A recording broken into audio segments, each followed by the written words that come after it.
Hey everyone, I'm Rushlock. This is Marvel Heroes, and we're going to look at the powers tree for Magik post biggest update ever. So, he has a couple of different options here between some combination of melee, casting, and summoning. What you go with is going to be more personal preference than anything else. I've opted for a mostly melee build with a little bit of a splash for sorcery abilities.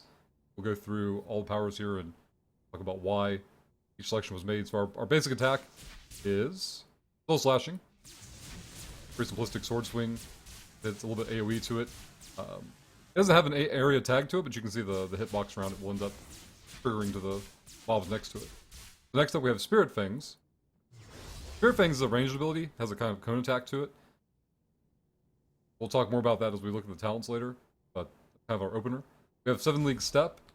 If you played Nightcrawler, this will seem familiar as you'll end up teleporting amongst several targets grouped together. Here we have Step to Me. Step to Me is a AoE that you drop that will vortex enemies together. It doesn't visually represent well on the test enemies, obviously, but you can group up enemies with it and burn them down with your melee abilities. Soul Sever will work off of our soul resource here. Whenever you get 5 stacks, you can apply it, teleport behind the target. Talk more about that with talents, but this is our execute ability. Here we have Sorcerous Eruption. Here real quick. Another AoE ability. Has a weaken on it, so if you're taking too much damage, a good way to mitigate some of that. And then lastly, our Sig. Kind of like an AoE version of Spirit Fangs visually. And we'll go over more details on that when we go through our traits and talents. Speaking of which, so our first one here, the Soul Sword, buffs our summon damage by 25% at all times. I'm not utilizing that in this build. I may want to tweak some powers later down the road and just adjust it as needed, see if I can ever leverage that in here, but currently I'm not using any summons. We do scale off of fighting and or energy, so make sure you have noted that when you start gearing out your character. Our defensive trait is Eldritch Armor. You have life on hit inherently. Scale off of defense and deflect. Also, whenever you use a melee power, you gain 8% damage reduction for 3 seconds.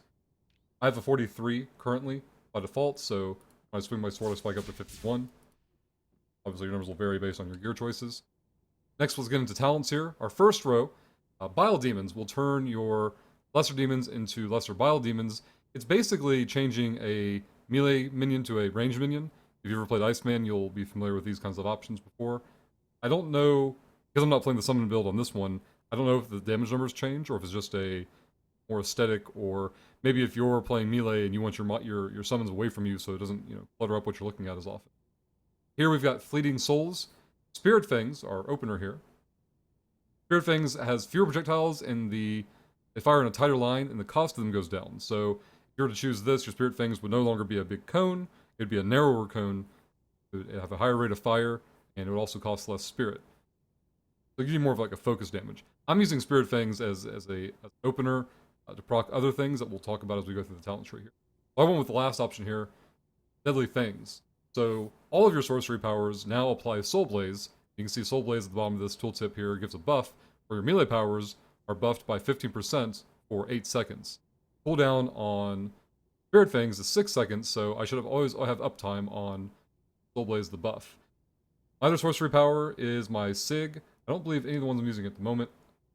None of those are sorceries. This procs off of my Sig and my opener. Because of the way the cooldown and duration works, we should have 100% uptime on the buff. This does make Spirit Fangs fire off in a wider arc than default. It also gives it a cooldown, which I like because it allows me to have a visual cue. Like, hey, this came off cooldown. I've got 2 seconds to mash it again to reapply my buff. And again, I'm focusing on melee powers in this build. I value the melee power damage buff. Second row, we have Blood in the Air. Soul Brand increases all damage Magik and her demons deal to affected enemies. I'm not summoning, so I skip over this very quickly. Soul Brand is over here if you want to take a look at it. Here we have Soul Brand's base effect automatically applied whenever you hit enemies with a sorcery power. So again, we have this wide AoE Spirit Fang and our Sig that will interact with this. Soul Brand is over here if you want to look at the details, but short version is that you're getting a dot, you're getting health and spirit regen, you're getting affected enemies, you get a slow, and a vulnerability that has a 10-second duration. This is all going to come from Branded Mind. So I've gone with this option. It'll proc off of here. Because the duration on this is 10 seconds, the cooldown on this is 6. In theory, I should have 100% uptime. Though it is only on enemies that we hit with sorcery powers. So here, I just care that I press Spirit Fang, but here I actually want to make contact with. Last option here, Soul Brand reduces all damage affected enemies deal to Magik and her demons. It also require you have Soul Brand on your bar. I'm not using it as an active ability, so it's relevant to me for this particular build. Going to our next row, we have Dark Alliance, which takes Dark Pact, which basically, when you have demons summoned, it affects your defensive stats. So the damage buff on this, I don't know if it's all damage period, or just your summon spells, or just this ability from the demons that it summons. I'm not quite sure, but again, I'm not summoning on this build.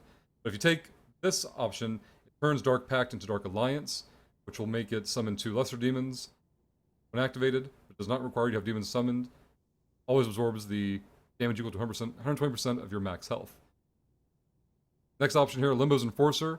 Your summon turns into a melee, so it's obviously arranged beforehand, very similar to your Bile Demons option up here. So if you want to change out melee and ranged of your demons, you can do it here. Option I've gone for is Stepping Disc Mastery. This gives Step to me an 8-second cooldown, gives 200% damage bonus. Also, the Vortex aspect of this power that we talked about earlier cannot be resisted. I don't know if that means it affects bosses. I haven't tested that degree. I presume it'll maybe pull mini bosses or something like that. Also, 7 League Step we have over here gains a damage buff. I'm sorry, a duration buff of 100%. Now, the reason that's relevant is this ability gives you invulnerability while this power is active. I tested it out on the dummies earlier, and you can definitely tell a significant difference between animation. So you have your invulnerability will last longer with this talent choice. And then lastly, possibly the most interesting one, Stepping Disc gets a 1-second cooldown reduction. Stepping Disc is your dash power. It has a 4-second base cooldown, so with this talent it goes down to 3. Because of the Infinity system, I've got down to 2.5. I'm actually able to teleport, I believe, 4 times before I run out of charges, which is handy for mobility. Next row, we have Blood Spirit. Vengeance Spirits transforms into Hungry Spirits. I'm not using Vengeful Spirits currently, so no concern to me. Restless Spirits automatically triggers 2 Vengeful Spirits whenever you are using Spirit Fangs, which we use. Soul Shockwave, which I'm not currently. Soul Brand I'm not using, but I think we have a trigger for it. And the Sorcerer's Eruption I actually have on my bar. I've been debating trying this one out. Vengeful Spirits are over here. Makes me want to gouge out my eyes. When you unlock it, you get the Souls meter, and basically pulls out these little spirits. I believe will just spawn and then go after targets automatically. I don't think you have to manage them at all. Not sure. I haven't tried it out. Instead, I went with this one because it had a melee focus. Gain additional souls when you hit with melee powers. It allows me to build up my secondary resource very quickly. Soul Sever consumes all souls, gaining the following benefits per charge consumed. It's 20% per soul. You can have 5 souls, so you can go 20, 40, 60, 80, and 100. So basically, when you're at max stacks, you pop your Soul Sever, which is our ability here, and it'll do double damage, 100% damage buff, and it'll be guaranteed to crit if you use it at max souls. Again, I want to try this one out. I think it might have potential, but this might be a bit more hybrid if you're going between sorcery skills and melee, or even summoning, I suppose. I've chosen Sever the Silver Thread for melee. Last row here, we have Explosive Will. So Soul Shockwave, which I'm not using on this particular build, though I am considering trying it out for some of the reasons as Restless Spirits over here.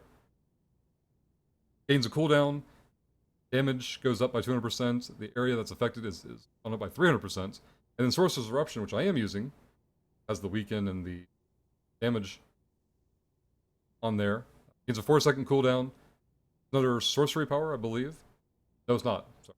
I thought with the name it would be. But you gain a damage buff for 200%, and then your area of effect is increased by 50%.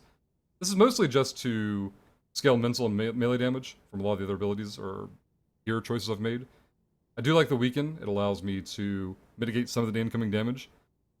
Going through the Cosmic Trial already, incoming damage was pretty negligible. So if I had to cut a power, it'd probably be this one. I might cut it to try out some of the other options I was curious about. The other choices here, when you use Otherworldly Nova, which for Sig, your demon minions deal double or 100% extra damage for 10 seconds, unaffected by power duration. I'm not using summons on this build, so I kind of skimmed over that one when I was going to make my choices. Back from Limbo causes the captured minion to fire twice as many soul projectiles and deal 3% more damage with its own attacks. Again, I'm not using the summon option, so I kind of screwed over this one as well and use this first one by default. But in so doing, I may try out the Soul Shockwave in favor of the Sorcerer's Robe. If you want to try it yourself, let us know how you did. Put comments down below in the video. But that covers your powers. As always, if you have questions, concerns, input, you can put them in the comments down below the video. Join us on the Discord server or the live stream. Also follow on Twitter @Rushlock. But again, have fun, enjoy. See you all next time.